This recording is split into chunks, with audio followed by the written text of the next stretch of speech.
Hi guys, and welcome back to our channel for our second video in our South Africa and Mauritius series. We're taking you on our safari through the Kruger National Park. There is an abundance of places to go on a safari in Africa, but we chose the Kruger National Park purely because it was our first safari and we were very short on time, meaning we were more likely to see the big five. And that we definitely did, and a few little extras as well, as you'll see in the video. Enjoy this little montage of some of the world's most beautiful animals, and I think we would both agree that this is the best trip we have ever been on. Enjoy the video.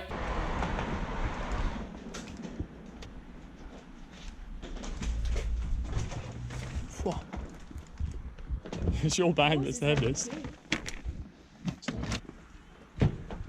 So we haven't really had too long here, but it's been great. We've done a lot, City.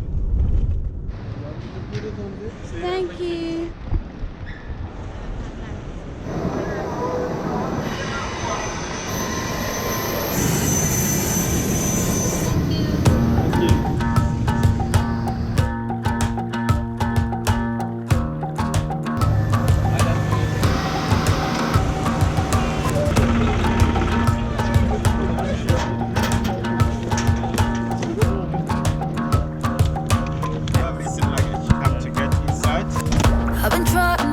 For a while, trying to please everyone who's around me.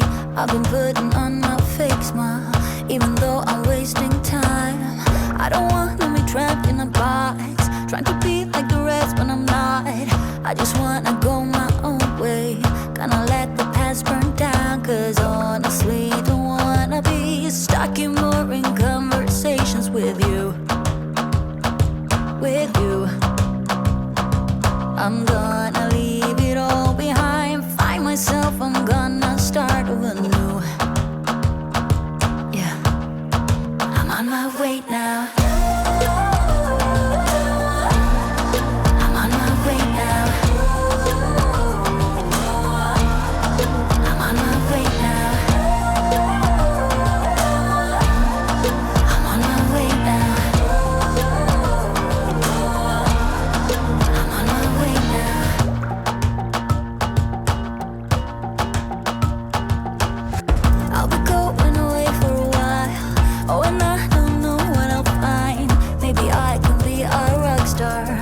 Songs on my guitar.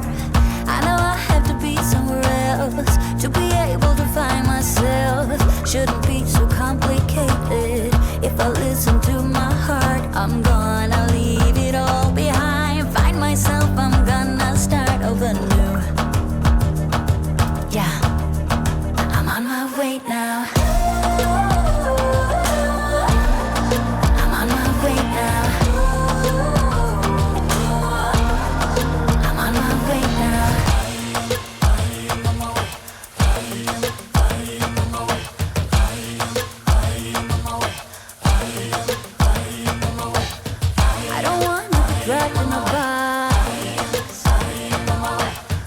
I just wanna go my own way, 'cause I am on my way.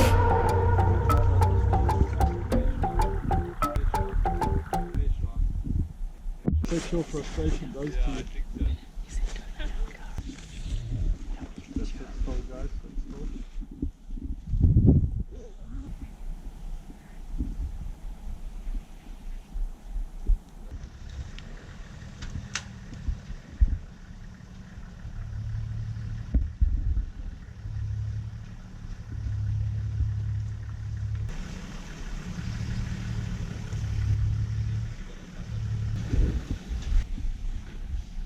Definitely picked up some sort of scent from the vehicle, yeah.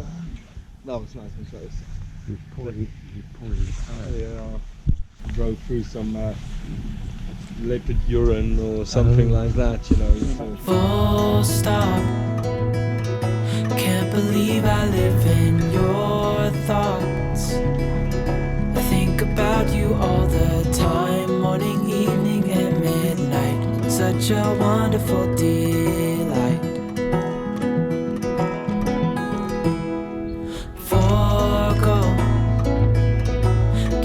Everything that I own, yeah, I'd give it all up now just to be with you somehow. unexpected love was found. You're the rose in a garden, and it shows if I'm honest. You're the leaves in mid-August, and I've come out here to say that I love you. Ooh, ooh, you. Ooh, ooh.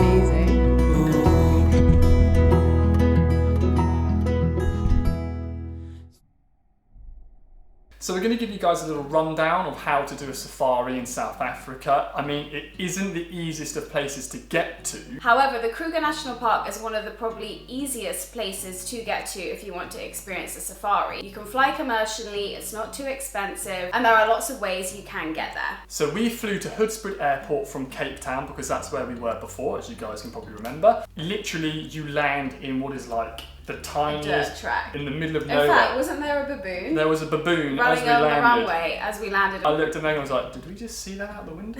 Rafiki! It's only a 2-hour flight from Cape Town, and pretty much most places in South Africa it's incredibly reachable. It was a slightly different experience to the usual airport luggage collection. When we got there, you literally get off the plane and walk through some gates. That's it, you're kind of done. Did they even check our passports? I think there was like one guy Maybe at the like window. really briefly. It's like a It's McDonald's very relaxed, takeaway. let's put it like that. And so you get there and you're like, okay, where are my suitcases? And then this tractor appears, Big wasn't blue it? tractor just drives round the corner. With a huge kind of trailer on the back, and they open it up and all of our luggage is being pulled by this tractor, and they just give you your luggage on the street. It's literally like a scramble where everyone's like grab the luggage and just like pulling it out and pushing little children Yeah. out of your way, and you're like, just get out of it. But you know what? It added to it, I Yeah, would say. It definitely, was More part of the colourful. vibe. So once we'd collected our bags from the tractor, we were then greeted by our driver Obi, who was going to take us from the airport to our reserve. Drive from the airport took roughly 1 hour to get to our camp in the middle of the Thorny Bush Reserve. We stayed at the Chapungu Resort. Now, I do like my nice hotels, and we were really torn between choosing a 5-star resort and a 4-star resort. However, the price difference pulled us towards the 4-star, and I really cannot say how nice this hotel was. Yeah, it was It was amazing. perfect for what we wanted and exceeded our expectations. It was like a fixed tent, but it had the amenities of like a toilet, a running water, it had a shower. It basically felt like a hotel room. You didn't really even consider that it was a tent. It had, you know, a separate bedroom and bathroom. Had a lovely bath that kind of like looked out over sort of the waterhole area really. As long as you can pee, poop and shower, you were good. Okay, so the next thing that we want to talk to you about is the structure of the day, which we had no idea what kind of happened on a safari. So you basically get woken up at about an hour before sunrise. It was about 5:30, I'm sure, and they come and like knock nicely on your tent. So you get up, you quickly get dressed, they give you like some tea, coffee and some biscuits, and you jump straight on your car for the first drive of the day. You start the day with hot water bottles and blankets, and then suddenly when the sun rises, it's 35 degrees. So you need to be prepared for both weathers. So you have your morning drive, and then you come back and you get served this most beautiful breakfast, and then you kind of have the midday to completely relax, take in the scenery, and I even got a little visit from some warthog friends. I had a little nap and woke up, and I was surrounded by about, 20 warthogs, would you say? You're like Pocahontas but with warthogs. The food, I cannot stress, was insane. It was just incredible. The most tasty, sort of local cuisines, but it was just insane. So you go out about 3:30, and again you have the opposite situation where it starts off absolutely boiling hot, but you're coming back then after dark, so you need to make sure you have something to wrap up warm with for the drive home. Definitely pack a thin puffer jacket with you. They do provide you with blankets and hot water bottles and hot drinks while you're out and about, but obviously it's important to consider what you are packing. In the evening drive, you stop towards the end of the drive and you see the sunset. It's literally like the Lion King. Nasa Kenya. Then you jump back in the car, you drive back to the camp in what is pitch black darkness. If nighttime brings out some really special animals, that's when we saw Daddy Lion. It's in the middle of the darkness, lit up with a few torches. We got some of the most amazing pictures. And it really did bring back, again, talking about the Lion King, why Scar is called Scar. This Daddy Lion, his face was just covered in battle wounds. So you get driven back to the camp. When you get there, there is the most amazing dinner waiting for you. Came back and we walked in, and we weren't in the usual restaurant. They'd opened this whole different section. It had a massive fire pit, do you remember? We walked through all these lit lanterns. It was literally like you would pay hundreds of pounds to have a meal that special, and it wasn't anything extra. Obviously, after dinner, you are absolutely knackered. You know you've got to be up at the crack of dawn, so you just basically go to bed trying to get at least 5 hours of sleep in. So we want to talk about all the animals that we saw on this trip, and we saw a lot. In fact, we saw the big 5 every single day. So the big 5 are lions, leopards, elephants, rhinos, and buffaloes, which was probably the most surprising one for us. We were like, what? Buffalo? We saw an abundance of animals, as you guys probably saw from the video, but there are a few things we wanted to talk about. The first one is that we saw a leopard that had caught a kill. This might be a little bit gruesome for people who want to watch it, so look away now, but it was just the most amazing thing to actually see. Now, I always thought lions were really quite aggressive. No. So we watched these 3 young lions. They were chasing this buffalo, and we were watching what we thought might be a lion-buffalo kill. And we saw 3 lions try and group together this one buffalo, and we were like, wow, this is gonna be insane. Turns out that buffalo can actually take on a lion, and this buffalo was not ready to be eaten today. He literally turned around, stared straight at the 3 lions and said, come on boys, and just charged at them. These 3 lions sort of brick it, turn around and run, and it even made one of them run up a tree, which was the most bizarre thing we've ever seen. As you guys probably saw in the video, we had a leopard come right up to our truck. Once the leopard had disappeared, having taken a chunk of the tyre with him, our guide turned around and said, that's the most scared I've ever been.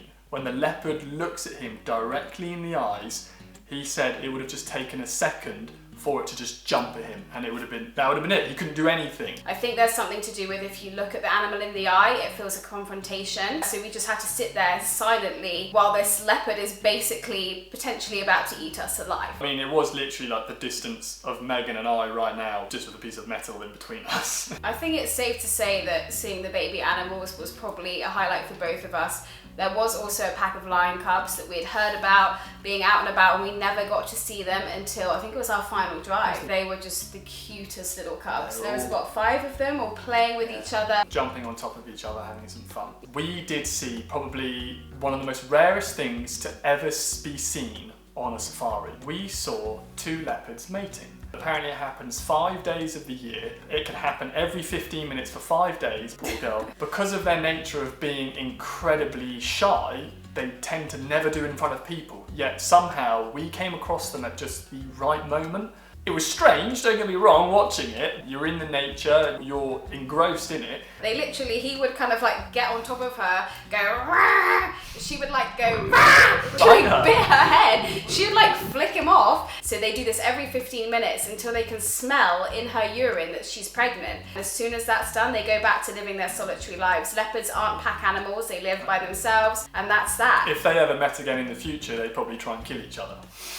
Now, because of the way the rangers communicate, we were also very lucky to see a white and black rhino. Now, I'm not sure if you follow anything about nature, but these animals are incredibly endangered. So a really sad fact is that there's only 30,000 rhinos left, be it white and black rhinos. There's 18,000 white rhinos, but there's only 5,000 black rhinos. As you can imagine, to see one of these creatures was seriously special.